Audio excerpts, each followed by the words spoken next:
साथियों, आप सभी का इस प्लेटफॉर्म पर स्वागत है। यहाँ पर हम लोग आगामी आर.ओ. 2023 के लिए टेस्ट सीरीज देख रहे हैं और इसी कड़ी में हम लोग जीएस वर्ड के एक पेपर को यहाँ पर सॉल्व कर रहे हैं। इसके पहले पार्ट में हम लोग 71 क्वेश्चन कंप्लीट कर चुके हैं। अब शेष बचे हुए प्रश्नों को इस वीडियो में कंप्लीट करेंगे। तो इसमें आपके जीएस के और करंट अफेयर के प्रश्न हैं। तो पहला प्रश्न, राष्ट्रीय पर्यावरण अभियांत्रिकी शोध संस्थान नीरी कहाँ अवस्थित है? तो ये महाराष्ट्र के नागपुर में स्थित है और इसकी स्थापना 1958 में की गई थी। ठीक है, 1958 में। द फ्यूचर वी वांट नामक शीर्षक से जारी घोषणा पत्र का संबंध किससे है? तो Rio+20 सम्मेलन से, जिसका आयोजन जून 2012 में ब्राजील के रियो डी जेनेरियो में किया गया था। आगे चलते हैं। आगे यहाँ पे जो आपके रीजनिंग संबंधित क्वेश्चन है, इन प्रश्नों को छोड़ देते हैं, जीएस के प्रश्नों पे आते हैं। तो यहाँ पर जो अगला प्रश्न है वह यह है कि यूएस चैम्बर्स ऑफ कॉमर्स द्वारा जारी अंतर्राष्ट्रीय बौद्धिक संपदा सूचकांक 2023, प्रश्न में 2022 से पुराना करंट है, हम लोग इसको लेटेस्ट में लेते हैं, 2023 को देखते हैं। तो 2023 में भारत का कौन सा स्थान रहा है, इसके बारे में हमको यहाँ पर बात करनी है। तो देखिए, एक सेकेंड, इसमें जो आपका 2022 का रिपोर्ट थी, इस 2022 के रिपोर्ट में भारत जो है 43वें स्थान पे था, मतलब 43वें पे, जबकि 2023 में 42वें स्थान पर पहुंच गया है। तो ध्यान रखिएगा, 2023 में 42वें पे, जबकि 2022 में 43वें, मतलब एक अंक का जो है इसमें क्या हुआ है, सुधार हुआ है, एक अंक का सुधार हुआ है, जबकि अमेरिका जो है यूएसए नंबर 1 पर है। आगे चलते हैं। अगला है, किस राज्य की कैबिनेट ने ई कचरे का निपटान करने के लिए देश के पहले ई वेस्ट इको पार्क को मंजूरी प्रदान की थी? तो दिल्ली कैबिनेट ने ऐसी मंजूरी दी थी। आगे बात करते हैं मनरेगा के संदर्भ में निम्नलिखित कथनों पर विचार कीजिए। 2 कथन दिए गए, बताना है इनमें से कौन सा ऐसे कथन सही है।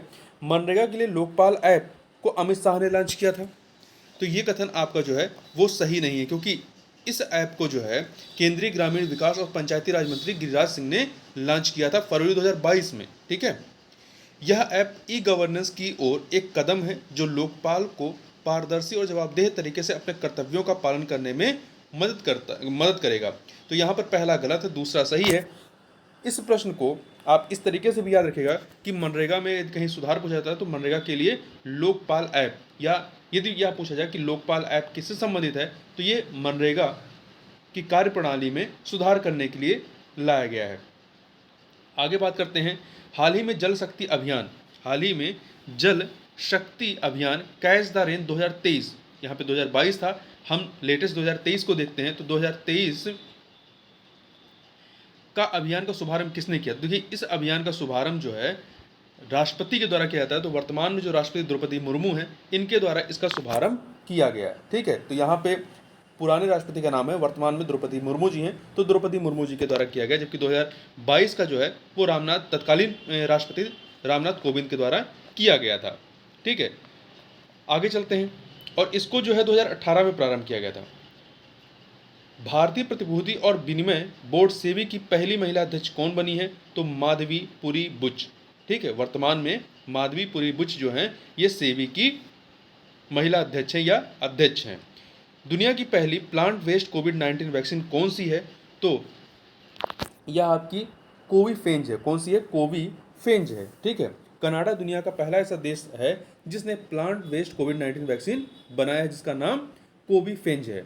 आगे बात करते हैं, किसने मैक्सिको ओपन टेनिस टूर्नामेंट में पुरुष सिंगल वर्ग का खिताब जीता था? तो देखिए, ये 2022 का खेल रहा है, तो इसमें जो है राफेल नडाल जीते थे। राफेल नडाल ने जीता था और ब्रिटेन के कैमरून नूरी को हरा करके। तो हम यदि हम लेटेस्ट के टूर्नामेंट को देखें तो मैक्सिको ओपन टेनिस टूर्नामेंट जो है 2022 के बाद अभी लेटेस्ट नहीं हुआ है। तो हम लोग जो अभी हाल ही में यूएस ओपन हुआ है, यूएस ओपन के बारे में आप याद रखिएगा करंट अफेयर के तौर पे। तो यूएस ओपन का पुरुष सिंगल वर्ग का जो खिताब है वो नोवाक जोकोविच ने जो है डेनियल मेदवेदेव को हरा कर जीता है। तो यूएस ओपन टूर्नामेंट 2023 का खिताब किसने जीता है? नोवाक जोकोविच ने।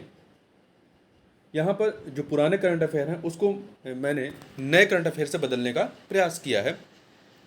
आगे बढ़ते हैं। देखिए, भारत में विश्व बैंक के किस प्रमुख को वैश्विक ऋणदाता संस्था की प्रमुख एजेंसी का उपाध्यक्ष नियुक्त किया गया है? तो जुनैल कमाल अहमद को नियुक्त किया गया। ठीक है, तो यहाँ जो लेटेस्ट आपके लिए करंट अफेयर है वो याद रखिएगा कि अभी कुछ समय पहले ही जो है वर्ल्ड बैंक के नए अध्यक्ष नियुक्त किए हैं, किसे किया गया है? अजय पाल सिंह बांगा को। अजय पाल सिंह बांगा को जो है विश्व बैंक का नया अध्यक्ष नियुक्त किया गया। ये भारतीय मूल के व्यक्ति हैं। आगे बात करते हैं, डीआरडीओ के साथ मिलकर किस संस्थान ने भारत में पहली बार क्वांटम की डिस्ट्रीब्यूशन लिंक का सफलतापूर्वक परीक्षण किया है? तो ये परीक्षण किया था आईआईटी दिल्ली ने। ठीक है, किसने किया था? आईआईटी दिल्ली ने किया था। चूंकि ये थोड़ा पुराना करंट है, हम थोड़ा सा इसमें लेटेस्ट चीज़ को ऐड करें तो मैसाचुसेट्स प्रौद्योगिकी संस्थान, जिसे शॉर्ट में हम लोग MIT कहते हैं, ने क्वांटम कंप्यूटर की सटीकता को बढ़ाने में सक्षम एक नए क्यूबिट सर्किट, इस क्यूबिट सर्किट का नाम क्या है? फ्लेक्सेनियम है, इसको विकसित किया है। और यहाँ ध्यान रखिएगा, जो क्यूबिट्स होते हैं, क्यूबिट्स क्या होते हैं? वो आपके क्वांटम जो कंप्यूटर होते हैं, इसमें क्यूबिट्स जो है सूचना की मूल इकाई होते हैं। ठीक है, जैसे नॉर्मल में 0 और 1 होते हैं, वैसे यहाँ पर क्यूबिट्स होते हैं। आगे चलते हैं, विज्ञान सर्वत्र पूज्यते कार्यक्रम के संदर्भ में निम्नलिखित कथनों पर विचार करना है। यहाँ पर तीन कथन दिए गए हैं और बताना है इनमें से कौन सा या से कथन सही है। तो देखिए, इसमें इस कार्यक्रम का उदाहरण नरेंद्र मोदी के द्वारा किया गया, नहीं।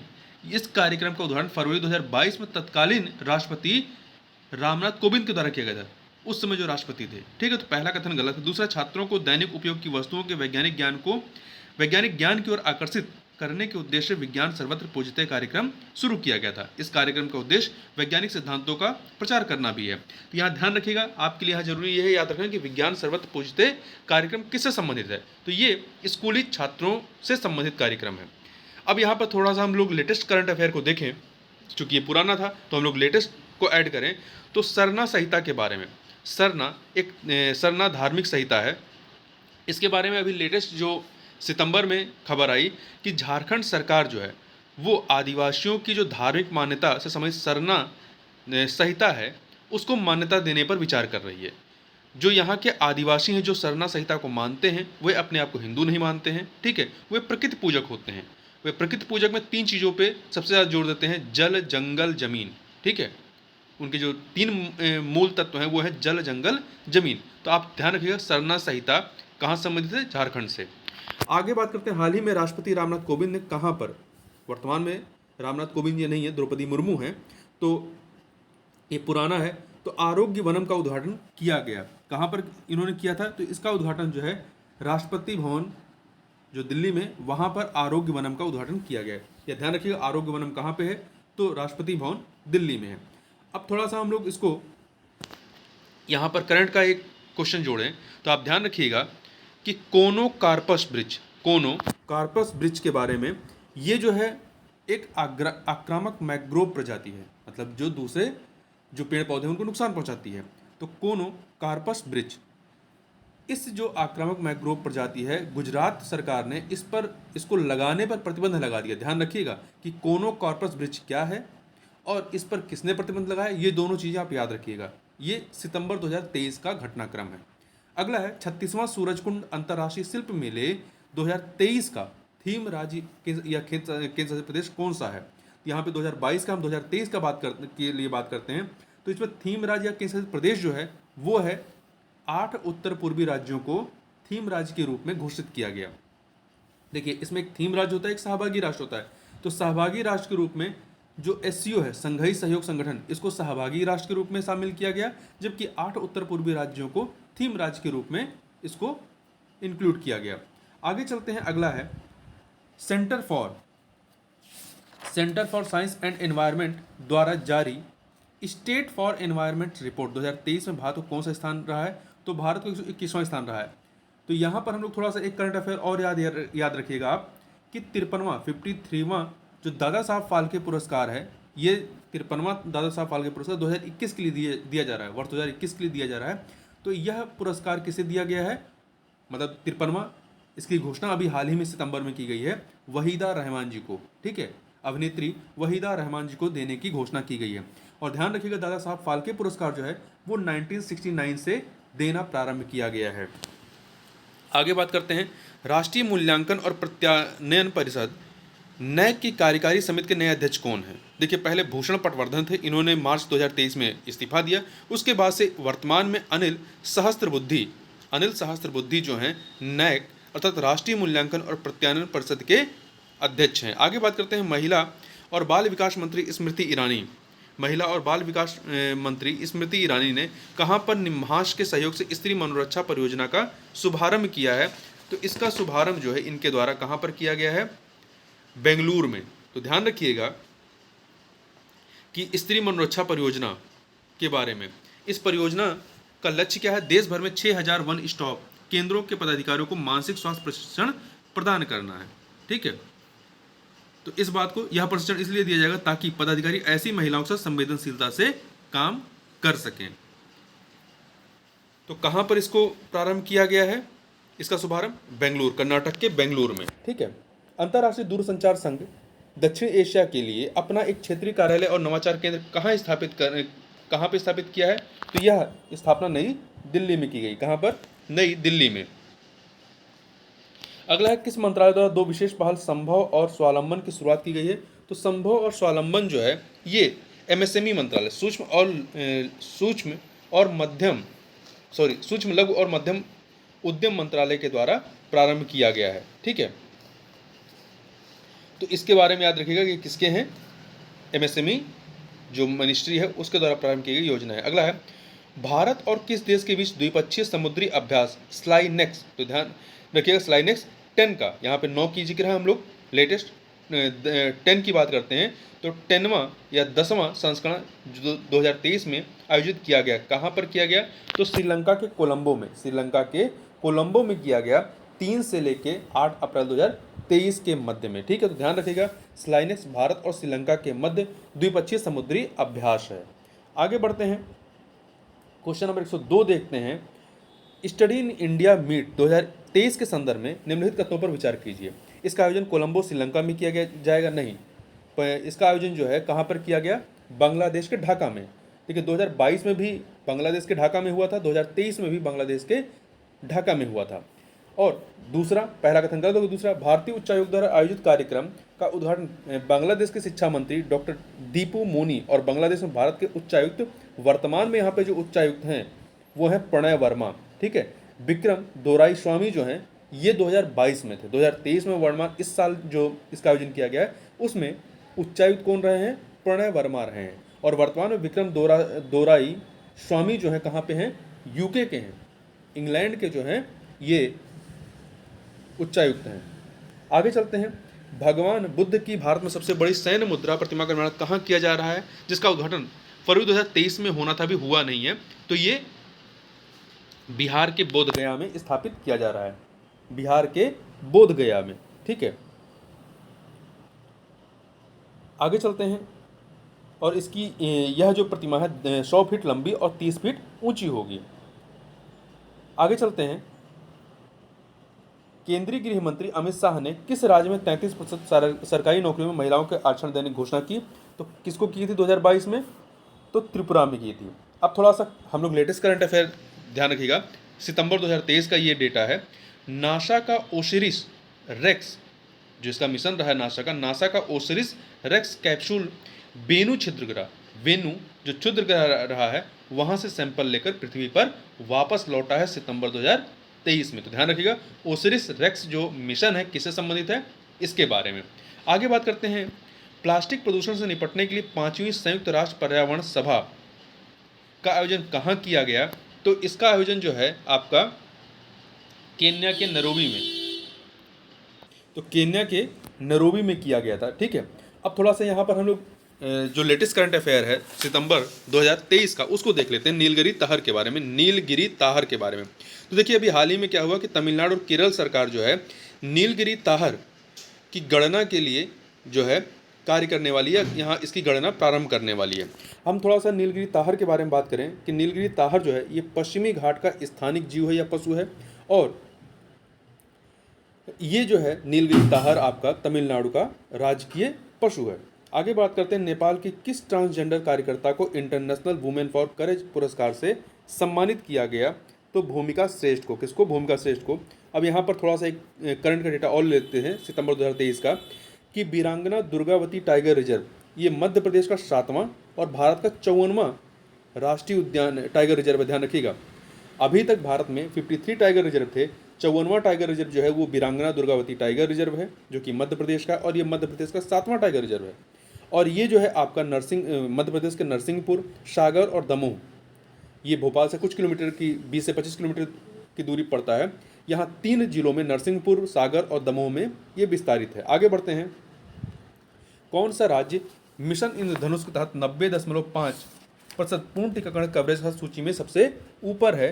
तो इस सूची में सबसे ऊपर है, यदि आप बात करेंगे तो उड़ीसा है।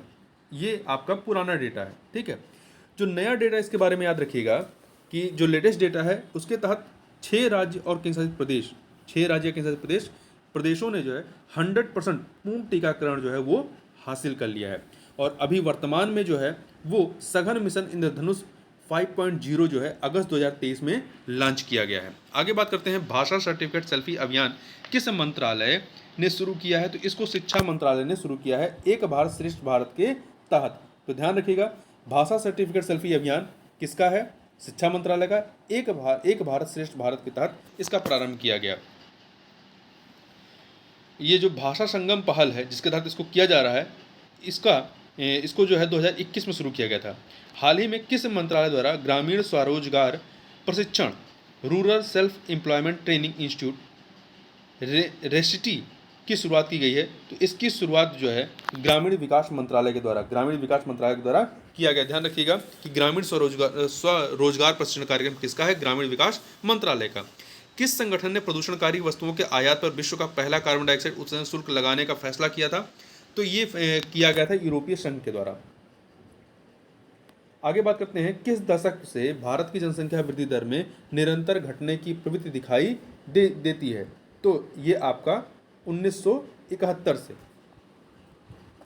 1971 से घटने की प्रवृत्ति जो है वो दिखाई पड़ती है। आगे चलते हैं, नीचे दिए गए राज्यों में से किसका लिंगानुपात जो है राष्ट्रीय लिंगानुपात से कम है? राष्ट्रीय लिंगानुपात 943 है। देखिए, इसमें हिमाचल प्रदेश का 972 है, उत्तराखंड का 963 है, मणिपुर का 992 है और अरुणाचल प्रदेश का 938। हिमाचल, उत्तराखंड, मणिपुर का राष्ट्रीय लिंगानुपात 943 से अधिक है, परंतु अरुणाचल प्रदेश 938 से 943 से कम है। तो यहाँ पे अरुणाचल प्रदेश हो जाएगा डी ऑप्शन। 2011 की अंतिम जनगणना रिपोर्ट के अनुसार किस राज्य या किस प्रदेश में अनुसूचित जाति पाई जाती है? किस राज्य में अनुसूचित जाति पाई जाती है? तो एक सेकंड, मिजोरम, ऑप्शन क्या? मिजोरम, अरुणाचल प्रदेश, नागालैंड, लक्षद्वीप। इसमें जो है आपकी कहाँ पर पाई जाती है? मिजोरम में पाई जाती है। वहाँ पे आगे जनजातियाँ पाई जाती है, परंतु यहाँ पे अनुसूचित जाति पाई जाती है। ध्यान रखिएगा कि 2011 की अंतिम जनगणना रिपोर्ट के अनुसार देश में अनुसूचित जातियों की जनसंख्या 20.13 करोड़ है, जो देश की कुल जनसंख्या का 16.6% है। इस रिपोर्ट के अनुसार अरुणाचल प्रदेश, नागालैंड, अंडमान निकोबार द्वीप और लक्षद्वीप में किसी भी अनुसूचित जाति का निवास नहीं है। कहाँ कहाँ? अरुणाचल प्रदेश, नागालैंड, अंडमान निकोबार और लक्षद्वीप में। सर्वाधिक अनुसूचित जाति जो है उत्तर प्रदेश में है और सबसे कम कहाँ है? मिजोरम में, पर मिजोरम में है। आगे चलते हैं, निम्नलिखित में से कौन सा कथन जो है वो सही है? तो देखिए, 2001 की जनगणना के अनुसार भारत की कुल जनसंख्या का 4.1% दिव्यांग व्यक्ति है। नहीं, ये आंकड़ा जो है वो गलत है। 2.1% था, 4.1 नहीं, 2.1% था। अगला, 2001 की तुलना में 2011 में जनसंख्या घनत्व में 77 की वृद्धि हुई है। 77 की नहीं, 57 की वृद्धि हुई। कितनी हुई है? 57 की वृद्धि हुई है, क्योंकि देखिए 2001 में 325 था, 325 और 2011 में 382 हो गया है। सी, 2011 की जनगणना रिपोर्ट के अनुसार उत्तर प्रदेश की साक्षरता दर आंध्र प्रदेश से अधिक है। देखिए, उत्तर प्रदेश की साक्षरता दर जो है 67.7 है, 67.7% है, और वहीं आंध्र प्रदेश की 67% है। तो ये सी वाला सही हो गया ऑप्शन। 2011 की जनगणना रिपोर्ट में सर्वाधिक जनसंख्या वृद्धि दर वाला राज्य नागालैंड था। नहीं, सर्वाधिक दशकीय वृद्धि दर वाला जो राज्य रहा है वो दादरा नगर हवेली था, 55.9%, जबकि सबसे कम या नागालैंड न्यूनतम दशकीय वृद्धि दर जहाँ पे निगेटिव था, -0.6 था। आगे बढ़ते हैं, निम्नलिखित में से किस राज्य की जनसंख्या अन्य 3 से अधिक है? तो देखिए, उड़ीसा की जो जनसंख्या है वो 4.19 करोड़ है, जबकि असम की 3.12 करोड़, केरल की 3.34 करोड़, झारखंड की 3.29 करोड़। तो मतलब इसमें उड़ीसा की सर्वाधिक है जनगणना 2011 के अनुसार। निम्नलिखित में से कौन सा कथन सही नहीं है? 4 कथन दिए गए हैं। उत्तर प्रदेश का सर्वाधिक आबादी वाला जिला जो है, सर्वाधिक आबादी वाला जिला प्रयागराज है, ये कथन आपका सही है। उत्तर प्रदेश का लिंगानुपात 918 नहीं है, बिल्कुल नहीं है, 912 है, ये भी सही है। 2001 से 2011 के दौरान उत्तर प्रदेश के लिंगानुपात में 14 की वृद्धि हुई है, 14 की वृद्धि हुई है, तो ये कथन भी आपका सही है। उत्तर प्रदेश की नगरीय जनसंख्या का प्रतिशत 24.3% है, नहीं 24.3 नहीं, 22.3 है, 22.3 है, तो डी वाला सही नहीं है। उत्तर प्रदेश का सर्वाधिक एवं न्यूनतम साक्षरता दर वाला जिला कौन सा है? तो सर्वाधिक साक्षरता दर वाला जिला गौतम बुद्ध नगर है, और सबसे कम कहाँ पे है? श्रावस्ती में। तो सी ऑप्शन। अनुकूलतम जनसंख्या सिद्धांत के प्रवर्तक कौन थे? तो इसके प्रवर्तक एडविन केनन थे, ठीक है। ब्रिटिश अर्थशास्त्री एडविन केनन को अनुकूलतम जनसंख्या सिद्धांत का जनक माना जाता है। डॉल्टन ने एडविन केनन द्वारा प्रतिपादित जनसंख्या सिद्धांत में प्रति व्यक्ति आय को सम्मिलित करने की सहमति प्रदान की है। देखिए, अनुकूलतम जनसंख्या से तात्पर्य जनसंख्या के उस आकार से होता है जो उपलब्ध संसाधन, पूंजी व वर्तमान प्रवृत्ति की स्थिति में अधिकतम प्रति व्यक्ति आय प्रदान करता हो। निम्न में से किस राज्य की जनसंख्या में नगरीय जनसंख्या का प्रतिशत अधिक है? तो देखिए, नगरीय जनसंख्या का, तो देखिए केरल में नगरीय जनसंख्या 41.7 है, मिजोरम में 52.1 है, गोवा में 62.2 है, तमिलनाडु में 48.4 है। तो इस प्रकार से गोवा में 62.2% सर्वाधिक है। आगे बात करते हैं, विश्व निम्न केंद्र शासित प्रदेशों में न्यूनतम नगरीय जनसंख्या वाला प्रदेश कौन सा है? तो देखिए, लक्षद्वीप में जो है आपका 64,473 लोग हैं, दिल्ली में आपका 1.63 करोड़ है, चंडीगढ़ में 10.26 लाख है, दमन दीव में 3.3 लाख है। जब तो इस प्रकार से लक्षद्वीप में सबसे कम नगरीय जनसंख्या है, तो ए ऑप्शन हो जाएगा। अगला है, निम्नलिखित कथनों पर विचार कीजिए। दो कथन दिए गए, बाराबंकी, बदायूं, रामपुर जनपदों में मेथा तेल उद्योग स्थापित है, सही कथन है। दूसरा, बाराबंकी में मेथा तेल की शुद्धता की जांच हेतु fragrance and flavour development centre की स्थापना की गई है, तो ये कथन आपका सही नहीं है, ठीक है। कन्नौज में की गई है, कहाँ पर? कन्नौज में की गई, तो पहला कथन सही है, दूसरा गलत है, ए ऑप्शन हो जाएगा। निम्नलिखित घरानों में से कौन सा एक सितार वादन के लिए विशेष तौर से जाना जाता है? विशेष तौर से, तो देखिए, इटावा घराने को गौरीपुर घराना भी कहते हैं। क्या कहते हैं? गौरीपुर घराना भी कहा जाता है, और यह घराना सितार वादन के लिए विशेष तौर पर प्रसिद्ध है। इनायत खां, विलायत खां, इमादत खां, ध्रुव तारा जोशी इस घराने के प्रमुख वादक हैं। रोजा ताप विद्युत परियोजना की स्थापना कहाँ की गई? तो इसकी स्थापना जो है कहाँ पर? शाहजहांपुर में, उत्तर प्रदेश के शाहजहांपुर में की गई। आगे चलते हैं, किस राज्य सरकार द्वारा किसान कल्याण मिशन शुरू किया गया? तो किसान कल्याण मिशन जो है उत्तर प्रदेश सरकार द्वारा जनवरी 2021 में शुरू किया गया था, ठीक है। आगे चलते हैं, इसके तहत करना क्या है? इसके तहत कृषि और सहवर्ती सेक्टर की बृहद प्रदर्शनी आयोजित की गई, और साथ ही किसानों की आमदनी 2022 तक बढ़ाकर दोगुनी करने का लक्ष्य रखा गया था। 125 नंबर क्वेश्चन देखते हैं, निम्नलिखित राज्यों में से कौन से उत्तर प्रदेश के सीमावर्ती हैं? उत्तर प्रदेश के सीमावर्ती राज्य देखिए, आपके राजस्थान, छत्तीसगढ़, झारखंड, इनसे सीमा लगती है, पंजाब से नहीं लगती है, तो ध्यान रखिएगा। कुल 8 राज्यों और एक केंद्र शासित प्रदेश दिल्ली से उत्तर प्रदेश की सीमा साझा होती है, तो BCD हो जाएगा। आगे बात करते हैं, 126 नंबर क्वेश्चन देखते हैं। तो 126 नंबर क्वेश्चन है कि बुंदेलखंड के निम्नलिखित नृत्यों में से कौन सा एक नृत्य पुत्र जन्मोत्सव पर किया जाता है? तो कौन सा है? एक है, तो ये आपका ख्याल नृत्य जो है, ख्याल नृत्य, ये पुत्र जन्मोत्सव पर किया जाता है। आगे बात करते हैं, निम्नलिखित कथनों पर विचार कीजिए। दो कथन दिए गए हैं, बताने में से कौन सा या से सही है? उत्तर प्रदेश में महिला कल्याण एवं बाल विकास के लिए प्रशासनिक मशीनरी के रूप में वर्ष 1988 में बाल विकास सेवा एवं पुष्टाहार निदेशालय की स्थापना की गई, सही है। उत्तर प्रदेश में वर्ष 1989 में महिला एवं बाल विकास विभाग की स्थापना की गई, ये भी सही है। दोनों कथन यहाँ पर सही हैं, ठीक है। तो उत्तर प्रदेश में महिला एवं बाल विकास विभाग की स्थापना 1989 में की गई, इसको ध्यान रखिएगा। बीबी गिरी राष्ट्रीय श्रम संस्थान कहाँ पर स्थित है? तो ये आपका नोएडा में है। कहाँ पर है? नोएडा में स्थित है। तो श्रम के क्षेत्र में असंगठित श्रम पर अनुसंधान एवं समन्वय स्थापित करने के लिए प्रथमतः इसकी परिकल्पना 1962 में की गई थी। यह संस्थान 1972 में एक स्वायत्त सोसाइटी के रूप में पंजीकृत हुआ। निम्नलिखित स्थानों में से कहाँ पशु चिकित्सा पॉली क्लिनिक स्थापित किया गया है? तो कहाँ पर किया गया है? तो देखिए, ये आपके कहाँ पे हैं? तो गोरखपुर, मुजफ्फरनगर, वाराणसी, सफई यहाँ पर है। इसके अतिरिक्त आपका लखनऊ में है, बड़ौत में है, बादलपुर में है, तो यहाँ पे पॉली क्लिनिक है, डी ऑप्शन। आगे बढ़ते हैं, निम्नलिखित कथनों पर विचार कीजिए। उत्तर प्रदेश को 20 कृषि जलवायु क्षेत्रों में वर्गीकृत किया गया है, नहीं 9 कृषि जलवायु क्षेत्रों में वर्गीकृत किया गया है, तो ये कथन गलत है। उत्तर प्रदेश में कुल कृषि पारिस्थितिकी क्षेत्रों की संख्या कितनी है? 9, नहीं, जो कृषि पारिस्थितिक क्षेत्र हैं वो 20 हैं। देखिए कृषि जलवायु क्षेत्र 9 है, जबकि कृषि पारिस्थितिकी क्षेत्र 20 है, ये उल्टा लिखा हुआ है, इसलिए यहाँ पे डी ऑप्शन हो जाएगा। तो आप भी ध्यान रखिएगा, कृषि जलवायु क्षेत्र 9 है, जबकि कृषि पारिस्थितिकी क्षेत्र जो है वो 20 है। अगला है, उत्तर प्रदेश में प्रभावी स्वास्थ्य सेवाओं के संदर्भ में दिए गए कथनों पर हमें विचार करना है कि कौन सा इसमें सही है। तो देखिए, आयुष्मान योजना के अंतर्गत 3 लाख बच्चों के टीकाकरण का लक्ष्य रखा गया, जिसे 2020 तक पूर्ण करना था, नहीं 5 लाख। इसमें एक सेकेंड, इसमें जो है आपका ये कथन गलत है, पहला गलत है। और दूसरा जो है, आयुष्मान योजना के अंतर्गत 7 लाख प्रति वर्ष चिकित्सा बीमा कवर प्रदान किया जाता है, नहीं, आयुष्मान योजना के तहत 5 लाख रुपए प्रति वर्ष चिकित्सा बीमा कवर प्रदान किया जाता है। जो मिशन इंद्रधनुष है, इसके अंतर्गत बच्चों को 7 रोगों हेतु 7 प्रकार का टीका लगाया जाता है, जिसमें डिप्थीरिया, काली खांसी, हेपेटाइटिस बी, टेटनस, पोलियो या क्षमा तथा खसरा मुख्य है। यहाँ पर थोड़ा सा हम लोग करंट का कुछ पॉइंट देखें, आप करंट के हिसाब से इसको याद रखिएगा।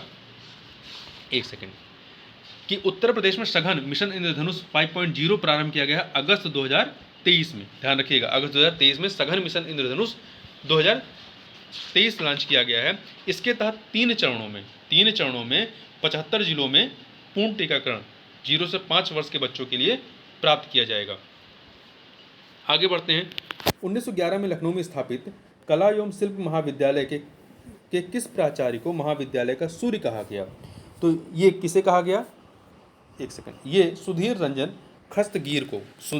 खस्तगीर को कहा गया। वंदे मातरम योजना का संबंध किससे है? तो वंदे मातरम योजना का संबंध जो है गर्भवती महिलाओं को निःशुल्क उपचार प्रदान करने से संबंधित है। ध्यान रखिएगा, वंदे मातरम योजना का संबंध किससे महत्वपूर्ण है? इसे फरवरी 2004 से प्रारंभ किया गया था। इस योजना का उद्देश्य गर्भवती महिलाओं को निःशुल्क उपचार उपलब्ध कराना है। 134 नंबर क्वेश्चन देखते हैं, उत्तर प्रदेश उर्दू अकादमी की स्थापना किस वर्ष हुई? तो इसकी स्थापना जो है 1972 में की गई। कहाँ पर? लखनऊ में। वर्ष 1989 में उत्तर प्रदेश राजभाषा संशोधन अधिनियम 1989 द्वारा उर्दू को प्रदेश की द्वितीय राजभाषा घोषित किया गया, पहली हिंदी है 1989 में। ये भी कई बार प्रश्न पूछा गया है। 2 सूचियां, संस्थान और उसकी अवस्थिति, इन्हें हमें मिलान करना। देखिए, भारतेंदु नाट्य अकादमी लखनऊ में है, कहाँ पे है? लखनऊ में, 2 से मिला दीजिए। निराला आर्ट गैलरी प्रयागराज में है, 1 से मिला दीजिए। भारतीय राष्ट्रीय लोक कला परिषद जो है आपका वाराणसी में है, 3 से मिला दीजिए। कॉर्पोरेट इको लैब भदोही में है, 4 से मिला दीजिए। तो 2134 आपका 2134 बी ऑप्शन। उत्तर प्रदेश में अफीम का सबसे बड़ा उत्पादक जिला कौन सा है? तो ये है आपका बाराबंकी। कौन सा है? बाराबंकी। प्रदेश में बाराबंकी तथा गाजीपुरी अफीम उत्पादक जिले हैं। गाजीपुर में प्रदेश का एकमात्र अफीम कारखाना स्थित है। 137 नंबर क्वेश्चन देखते हैं, तो भारतीय गन्ना अनुसंधान संस्थान की स्थापना कब हुई थी? तो इसकी स्थापना 1952 में 1952 में की गई थी। यह संस्थान अखिल भारतीय समन्वित गन्ना बीज उत्पादन परियोजना का समन्वय करता है। उत्तर प्रदेश में बनाए गए मंडलों की नवीनतम संख्या कितनी है? वर्तमान में 18 मंडल हैं तथा 15 जिले हैं, 75 जिले हैं, ठीक है, सी ऑप्शन। अगला है, उत्तर प्रदेश एनआरआई अप्रवासी भारतीय विभाग का गठन कब किया गया? तो इसका गठन जो है जुलाई 2014 में किया गया। 140 नंबर क्वेश्चन, बटेश्वर नामक स्थान के संदर्भ में निम्नलिखित कथनों पर विचार कीजिए। तो यहाँ पर 3 कथन दिए गए हैं, बताना है कौन सा सही है। बटेश्वर यमुना के तट पर स्थित मंदिरों का शहर है, सही है। बटेश्वर अपने वार्षिक पशु मेले के लिए प्रसिद्ध है। और बटेश्वर 22वें जैन तीर्थंकर नेमीचंद का जन्म स्थान भी है। 3 के तीनों कथन पूरी तरीके से सत्य हैं, ठीक है। और बटेश्वर है कहाँ पे? आगरा में है। तो यहाँ पर डी ऑप्शन जो है वो सही हो जाएगा। तो इस प्रकार से इस वीडियो में बस इतना ही। मिलते हैं नेक्स्ट वीडियो में, तब तक के लिए बहुत बहुत धन्यवाद।